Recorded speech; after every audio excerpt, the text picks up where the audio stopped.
하나님께서 행하실 일들을 기대하십니까? 느헤미야가 유대 땅에 돌아가서 정말 황무지만을 바라보고 있을 때 무너진 성벽들을 보고 또한 아무것도 남지 않은 그곳들을 보면서 그는 절망한 것이 아니라 기대를 했습니다. 하나님께서 행하실 일들이 얼마나 크고 놀라운지를 기대하면서 그 일들을 해나가게 됩니다. 우리들도 항상 우리들 앞에 절망이 있을 수 있고 또한 어려움이 있을 수 있지만 그 상황들, 그 현실만을 바라보면 답이 나오지 않아요. 그럼 우리는 누굴 바라보고 있습니까? 하나님을 바라보는 것, 하나님의 역사를 바라보는 것입니다. 나보다 훨씬 크신 하나님을 바라볼 때, 이 환경을 뛰어넘어서 역사하실 수 있는 그 하나님을 바라볼 때 우리들은 절망이 아니라 희망을 보게 되는 것입니다. 그것이 바로 느헤미야가 말하고 있는 이야기들인 것이죠. 하나님의 일을 하고자 할 때 하나님께 하나님의 일에 함께 동참하고자 하는 이런 동력자들을 만나기도 하지만 또한 방해를 하려는 대적자들도 만나지 않습니까? 그래서 우리들이 그 앞에 보았던 내용들을 보면 이 산발랏이라는 사람, 특별히 사마리아 지방의 그 총독으로 있었던 그 사람이 이제 느헤미야가 성벽을 재건한다는 소식을 듣고 그것에 분노를 하고 심지어 사마리아의 군대들을 모아서 위협을 하면서 또한 군대 앞에서 비웃지 않습니까? 그러면서 심지어 11절 앞에 내용에 보시면 물리적인 공격, 그 물리적인 공격을 해서라도 우리들이 그들을 하고자 하는 역사를 그치게 하자, 그런 얘기를 합니다. 그래서 이런 일들을 바라보면서 상황으로 봤을 때는 절대로 못할 것 같았던 이 상황에서 느헤미야는 어떻게 합니까? 하나님 앞에 엎드리는 거예요. 하나님께 기도를 합니다. 그래서 하나님의 도우심을 구하는 기도를 드립니다. 그러는 한편 또한 그 4장 9절에 보시면 파수꾼을 세우고 또한 13절에 보시면 민방위를 조직해서 공격을 대비하고 또한 16절과 17절에 보면 자신의 부하들 중에서 절반을 무장시켜서 이 전쟁을 만약에 있을 전쟁을 대비하게 하는 것입니다. 그러면서 백성들을 향하여서는 14절에 보면 어떻게 하냐면 이 백성들에게 용기를 힘을 붙들어주는 것이죠. 너희들은 그들을 두려워하지 말라. 그들을 두려워하는 것이 아니라 누굴 두려워하라? 이 훨씬 크고 훨씬 대단하신 하나님을 우리가 두려워해야 되는 것이 아니냐, 그런 얘기를 합니다. 그러면서 우리들은 가족을 위해서 우리가 싸우자, 이런 얘기를 하고 있단 말이죠. 그렇게 할 때 사실 우리들이 이 앞에 있는 내용들을 그 4장의 후반부의 내용들을 우리들이 지난주에 이제 설교는 하지 않았습니다만 그 내용들을 보면 느헤미야가 기대하는 것은 20절에 나와 있습니다. 실제로는 하나님이 우리를 위하여 싸우시리라. 하나님이 우리를 위하여 싸우시리라. 이스라엘 백성들을 향하여서는 뭘 말했어요? 너희가 싸우라고 말하지만 사실은 느헤미야가 진정 기대하는 건 무엇입니까? 우리들이 그렇게 열심히 방비하고 주님 앞에 기도하고 또한 이렇게 성벽 재건을 위해서 힘쓸 때에 하나님께서 싸우실 것이다, 그것을 믿는 것이죠. 여러분, 이 싸움은 혈과 육에 속한 것이 아니다고 성경이 기록하고 있지 않습니까? 싸움은 누구에게 속하여 있습니까? 하나님께 속하여 있는 거예요. 다윗도 골리앗을 두려워하지 않고 말하기를 전쟁은 하나님께 속한 것이다 라고 선포하였지 않습니까? 그것처럼 우리들은 우리들보다 훨씬 크고 위대하신 하나님, 이 상황을 초월하시는 그 하나님을 믿는 거예요. 그 하나님께서 역사하실 것이다, 그 하나님께서 승리를 주실 것이다, 그렇게 믿고 이 상황이 어떻든지 간에 우리는 담대하게 나갈 수 있는 것입니다. 그런데 이렇게 외부적인 어떤 그 문제들, 사마리아 사람들 그리고 이 산발랏의 방해 같은 외부적인 문제를 잘 해결했더니 이번에 이 5장에서는 이 내부적인 문제가 생긴 거예요.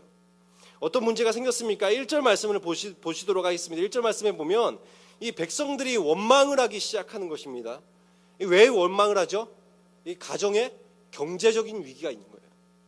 그래서 2절에 보니까 어떤 사람이 이렇게 말합니다. 나는 자녀가 많으니까 양식을 얻어먹고 살아야 되겠다. 양식을 얻어먹고라도 내가 살아야겠어. 3절에 보니까 또 어떤 사람이 이렇게 말합니다. 나는 밭과 포도원과 집을 저당 잡아서라도 이 흉년에 곡식을 얻어야 할 형편이야.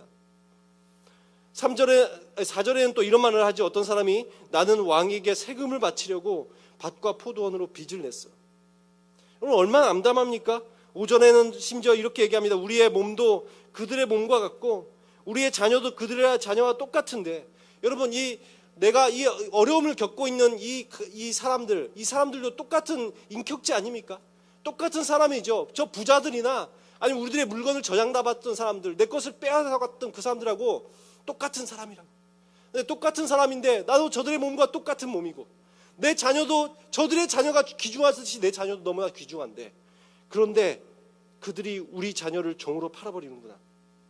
우리들의 딸 중에 벌써 종이 된 자가 있고, 또한 이 밭과 포도는 이미 남의 것이 되어버렸다. 여러분, 정말 이 경제적으로도 완전히 몰락을 하고 내 가족이, 내 자녀가 이 종으로 팔려가는 이 모습을 보면서 이제 우리에게는 아무런 힘이 없도다. 이 백성들의 절규 아닙니까? 이 경제적인 어려움, 그때 하필이면 이 흉년까지 겹쳤어요.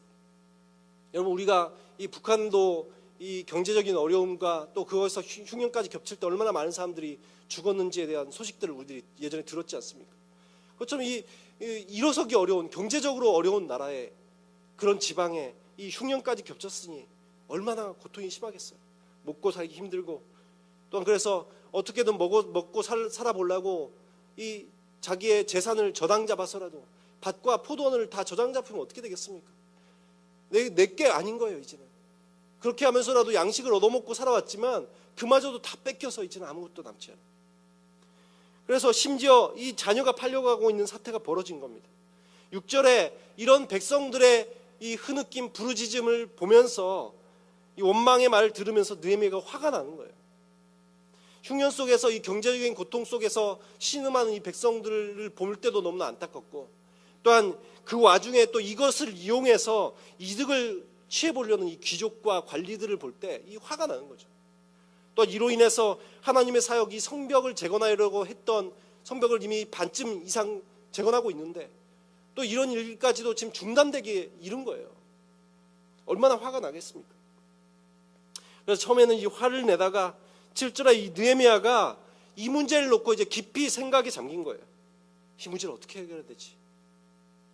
이것을 어떻게 해결해야 되지? 사실 느헤미야 혼자서 해결할 수 있는 문제가 아니지 않습니까? 이 나라에 이 많은 사람들이 굶주리고 있고 어려운 가운데 있는. 저는 경제학을 사실 처음에 전공했었습니다. 그렇기 때문에 이런 것들을 볼 때 그 사회가 얼마나 참담할지를 이 추측이 가요. 아무것도 기반이 없는 사회에서는 아무리 열심히 일해도 먹고 살 게 없습니다. 그런데 거기에다가 이 흉년까지 겹치면 그야말로 그냥 이 지옥인 거예요, 생활이. 지금 그런 참담한 상황을 보면서 이 느헤미야도 지금 어떻게 해야 할 바를 모르고 있다가 이제 생각을 하다가 이 대회를 엽니다. 그래서 귀족과 관리들을 불러 모은 것이죠. 그래서 그들에게 꾸짖습니다. 너희가 이런 불경기를 이용해서 각 형제들에게 높은 이자를 취하고 있구나. 여러분, 위기가 부자들에게는 곧 기회이지 않습니까? 이 우리나라도 이 IMF가 1997년인가요? IMF가 왔을 때 저희 집도 IMF 때 너무나 힘들었고, 그래서 가족이 안 그래도 잘 못 사는 가정, 완전히 부모님이 다 직업을 잃고 몰락해서 거의 부모님한테 서울에 가면 그래도 먹고 살기 있지 않겠냐. 저는 서울에 있는 대학을 가고 싶어서 부모님을 설득했더니 부모님도 먹고 살 게 없으니까 서울 올라와서 서울에 정착을 했었거든요. 근데 이 IMF 때 얼마나 이 많은 사람들이 이 이자가, 저는 그 서울에 처음 왔을 때 이 버스를 타고 가면서 그 전광판에 있는 그 문구를 잊을 수가 없어요. 3년 이자 58%. 여러분, 그게 요즘은 3년이 아니라 30년 이자도 58% 안 주죠. 그 어려운 시기에 오히려 어떻게 되는 거예요? 돈을 갖고 있는 사람은 더 큰 부를 누릴 수 있는. 그리고 이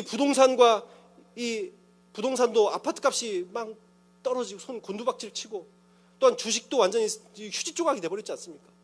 그러면서 오히려 돈 있는 사람은 어떻게 돼요? 그 돈을 모아놨다가 이제 경제가 어려울 때 오히려 이 주식을 나중에 다시 오를 시점에 주식을 사고 아파트를 사들이면 그래서 부를 뭐 5배, 10배씩 늘려온 사람들이 얼마나 많습니까?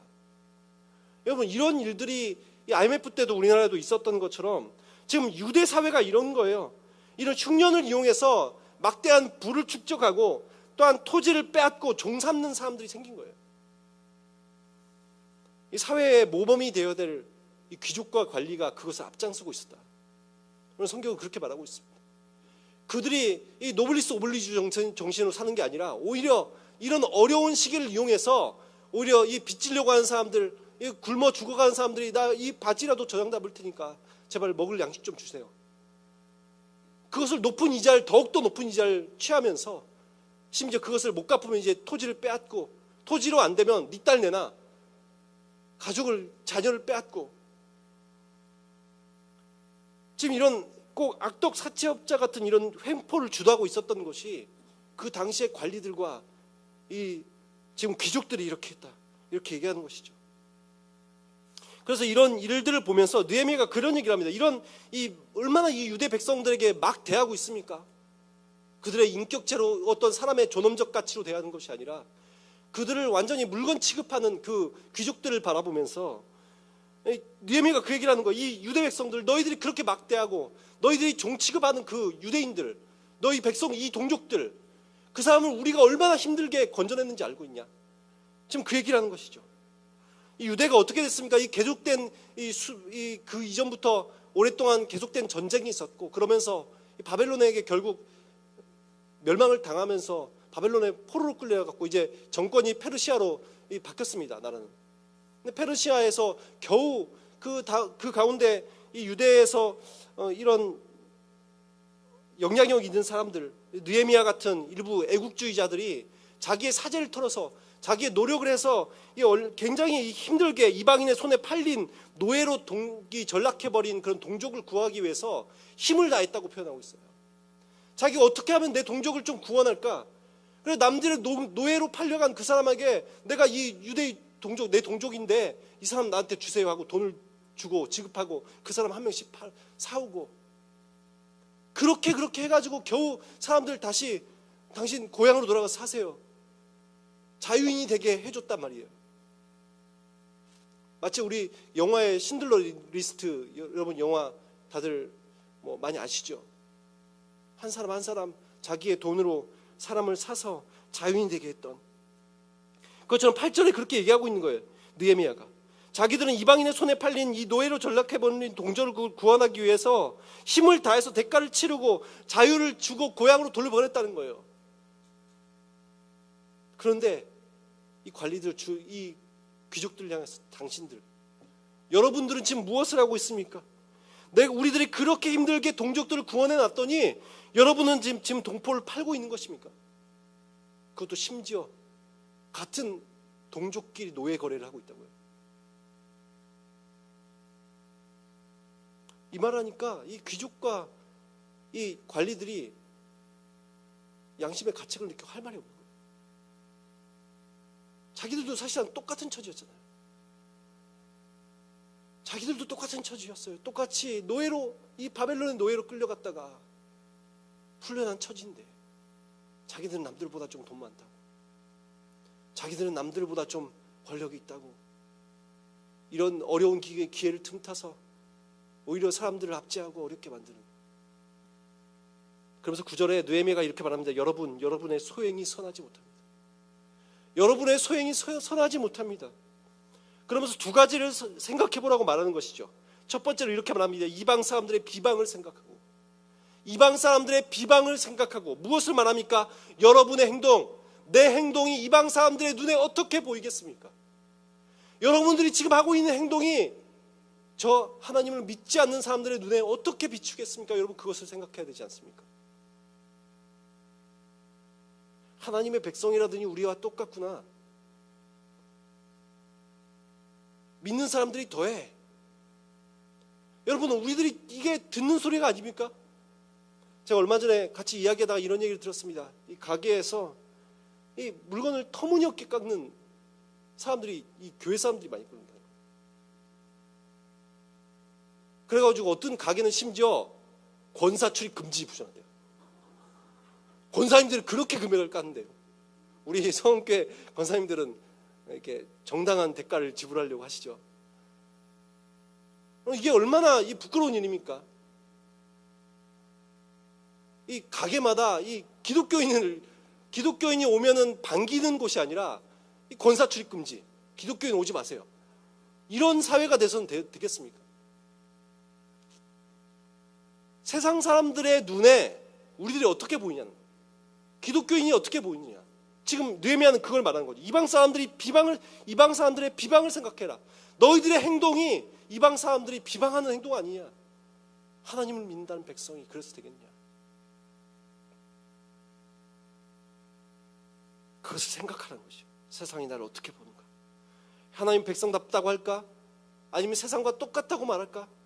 그것을 생각하라. 두 번째로 이렇게 말합니다. 하나님을 경외하는 가운데 행할 것이 아니냐. 여러분, 내 행동의 근거가 무엇이어야 된다고 말하고 있습니까? 하나님을 경외하는 데 근거가 되어야 된다. 내가 하나님을 경외하기 때문에 무엇을 할 수 있고 하나님을 경외하기 때문에 하지 못할 일들이 있다는 거예요. 내가 하나님을 경외한다면 정말 그렇지 않습니까? 우리가 함부로 하지 못하는 것들이 있어요. 하나님을 경외하는 사람들이 이 나이트클럽 가가지고 이 뭐라고 하죠? 부킹이라고 하나요? 그런 것들을 할 수 있나요? 못하는 거예요. 하나님을 정말 경외하는 사람이 이중장부를 쓸 수 있나요? 하나님을 정말 경외하는 사람이 불법적으로 뭔가를 행동을 할 수 있을까요? 그게 어려워지죠. 그게 어려워져요. 나쁜 행동을 하고 또 남을 공경에 빠뜨리고 다른 사람들을 참 모욕하고 내 이익만 앞세우는 행동을 하다가도 이러면 안 되지. 내가 하나님께서 기뻐하시는 행동이 아니지. 하나님을 두려워할 줄 알아야지. 이런 마음을 품게 되는 것이 당연한 것이라고. 여러분의 행동의 근거는 어디 있습니까? 하나님을 두려움이 있습니까? 물론 우리가 이 100% 선, 이 100% 잘못을 안 하고 살 수는 없어요. 그러나 자꾸 내 안에서 성령께서 스톱시키지 않습니까? 너 그거 하면 안 돼. 느헤미야가 그래서 이렇게 얘기합니다. 10절에 보니까 나와 내 형제들, 내 부하들도 백성들에게 이 돈을 구워준 적이 있다는 거예요. 우리들도 돈을 구워주고 양식도 구워줬지만, 그러나 우리가 이제는 이자 받기를 그치자. 이자 받기를 그치자.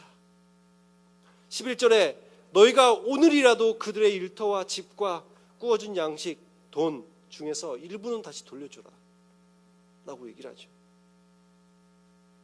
이제껏 세상과 똑같이 살았더라도, 여러분, 저는 이 오늘이라도 우리가 어떻게 해야 행동합니까? 이제까지는 잘못 살았을 수 있어요.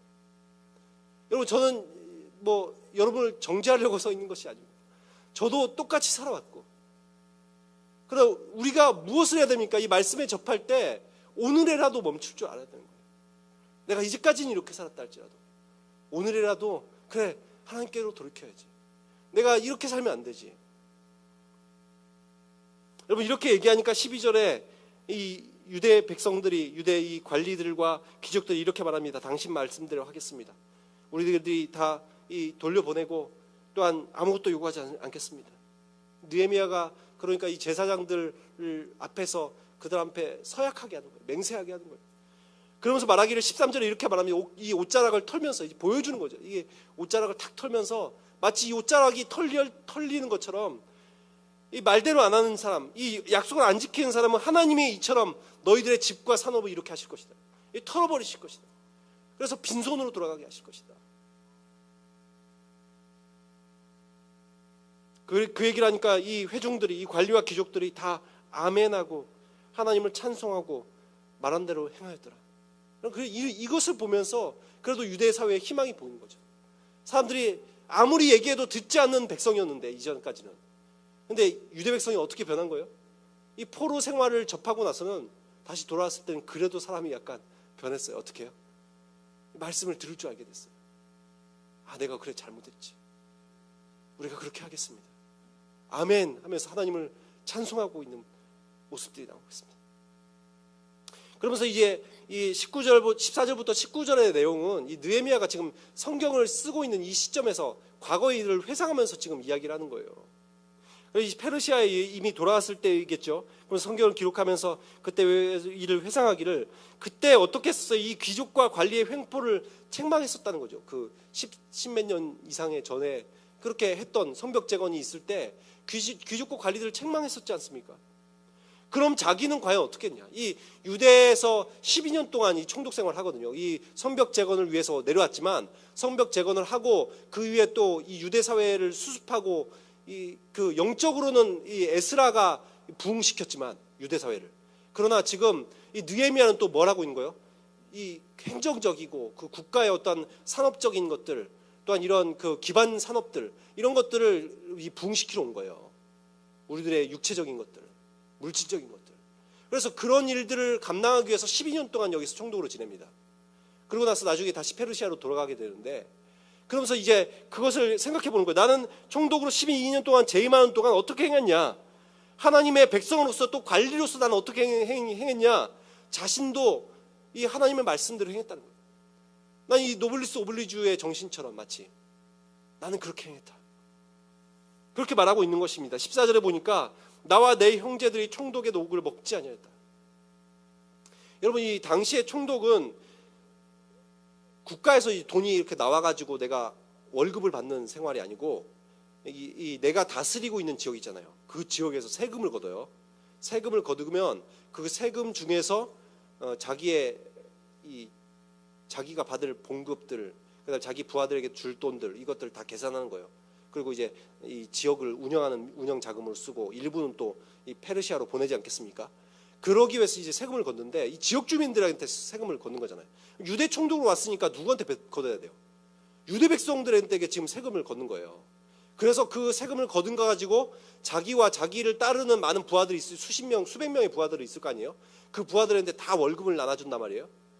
그러니까 지금 그런 구조인데 그렇기 때문에 어떻게 말하고 있는 14절에 나와 내 형제들이 총독의 녹을 먹지 않았다. 왜 그렇게 하겠어요? 지금 이 지역 주민들에 세금을 거두려고 하는데 나는 그걸 받지 않겠다. 왜요? 자기는 총독의 녹을 먹지 않더라도 자기는 뭐 되게 부유한 집안이었던 것 같아요. 그래서 나는 그게 없어도 생활할 수 있다는 거예요. 이 총독의 녹을 먹지 않아도 생활할 수 있고 이 유대 백성들의 생활을 보니까 나는 총독의 녹을 먹지 않아도 충분히 생활할 수 있지만 백성이 너무나 궁핍한 거예요. 그걸 보면서 그냥 나는 돈을 받지 않겠다. 12년 동안 그냥 총독으로서 무료 봉사한 거예요. 무료 봉사.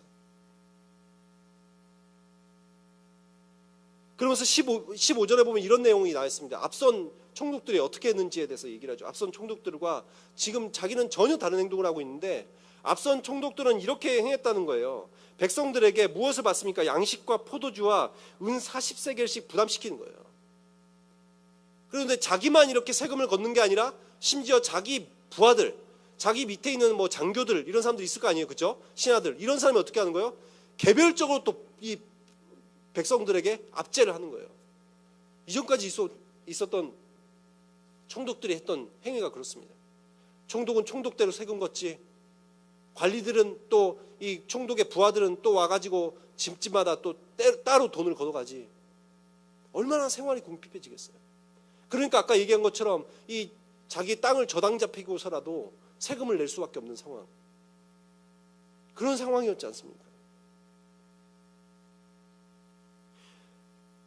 근데 느헤미야가 이렇게 얘기합니다. 다른 총독들은 이렇게 했지만 이렇게 많은 오히려 이 총독이라는 것이 자신의 권력을 이용해서 많은 부를 누리고 자신들 부하들에게 많은 재산들을 남겨주지만 그러나 나는 그렇게 행하지 않았다. 그런데 이렇게 행동했던 근거가 무엇이냐? 나는 왜 이렇게 행동했느냐? 그 말을 이렇게 얘기하는 거예요. 나는 하나님을 경외하였습니다. 나는 하나님을 경외하였기 때문에 이렇게 행동했다고 얘기하고 있어요.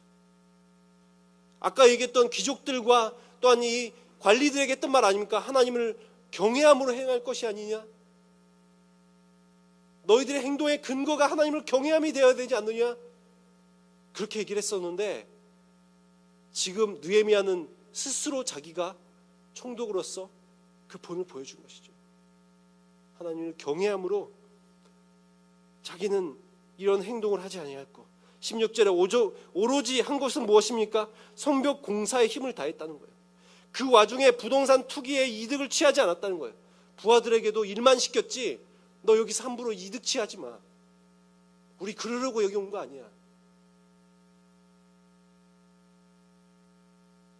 여러분 한 명의 그 지도자의 바른 지도자가 있을 때 그 사회가 이 온갖 이런 사회적 부조리에서 깨끗한 나라로 돌아서는 것입니다. 그동안 많은 뇌물이 오갔을 것이고 많은 착취, 횡포가 있었는데 느헤미야 한 사람이 그걸 다 끊어버린 거예요. 부하들에게도 그걸 다 중단시킨 것입니다. 여러분 심지어 보니까 17절에 보니까 함께 식사하는 관리가 매일같이 같이 식사하는 관리가 150명이 있다고 하고 있어요. 150명이 같이 식사를 하고 이방인들도 꽤 많은 사람들이 지금 이 느헤미야를 돕기 위해서 같이 식사를 했는데 매일 소를 한 마리 잡고, 여러분 소가 얼마나 큰지 아시죠? 소 한 마리면 우리 교회 전교인이 다 먹을 수 있습니다. 식사를 다 때울 수 있어요. 근데 소 한 마리를 잡고 또 양을 5마리를 잡고 닭도 많이 있고 포도주로 좀 준비하고, 이게 매일같이 들어간 내용이래요. 매일같이 소 한 마리 잡고 양 5마리 잡고 닭은 뭐 셀 수도 없고, 이렇게 많은 이 먹거리만 해도 이렇게 많은 것들이 필요했는데, 그러나 이 엄청난 돈을 들어가는 이 일에 총독은 뭐라는 거예요? 이거는 사실 그동안 모든 총독들은 이것을 백성들을 부담시켰거든요. 너희들 소 내나 양 내나 닭 내나. 근데 느헤미야는 어떻게 했다는 거예요? 이걸 하나도 안 받았다는 거예요. 자기 사비를 다 떨었다 이걸. 내 사비를 다 떨어서 그걸 해결했지 이 백성들에게 부담시키지 않았다. 이 얼마나 많은 사람들이 조금의 권력이라도 잡으면 권력을 휘두르려고 하고 또한 자신의 직분을 이용하여서 많은 부를 누리려고 하지만, 이 느헤미야는 어떻습니까? 이 자신을 내세우고 권리를 주장하는 리더가 아니라 참다운 이 섬김의 리더십을 보여준 리더가 아닐 수 없죠. 그렇기 때문에 19절에 자신이 이런 인생을 살아왔기 때문에 이렇게 기도할 수 있는 거예요. 19절 말씀, 내 하나님이여 내가 이 백성을 위하여 행한 모든 일을 기억하사 내게 은혜 베풀어 주십시오. 그가 너무나 하나님을 경외하며 살았기에, 정직하게 살았기에, 다른 사람을 섬기는 인생을 살았기에 하나님, 제가 백성들에게 행한 모든 것들을 기억하시죠. 하나님, 그렇기 때문에 저에게 은혜 베풀어 주십시오. 이런 기도를 드릴 수 있는 것입니다. 여러분, 오늘 말씀을 통해서 우리들의 행동을 돌아보았으면 좋겠습니다. 우리가 이 느헤미야처럼 이 사회에 엄청난 어떤 선한 영향력을 미치면서 살아가는 사람은 아닐지라도, 적어도 우리가 이 느헤미야가 했던 이 말씀, 저는 이 말씀이 너무 크게 와닿더라고요. 내 행동이 불신자에게 비방거리가 되지 않는가. 내 행동이 불신자들에게 비방거리가 되지 않는가. 하나님의 영광의 반사체로 살아가야 될 이 그리스도인들이 오히려 하나님의 영광을 가리는 이 먹구름 같은 존재, 정말 부끄러운 모습 아니겠습니까? 내가 이 세상 가운데 과연 하나님의 영광을 드러내고 있는가, 아니면 비방거리가 되고 있는가? 두 번째로, 이 내 행동의 근거가 어디서 나오고 있는가? 하나님을 경외함이냐, 아니면 내가 이득을 취하려고 하고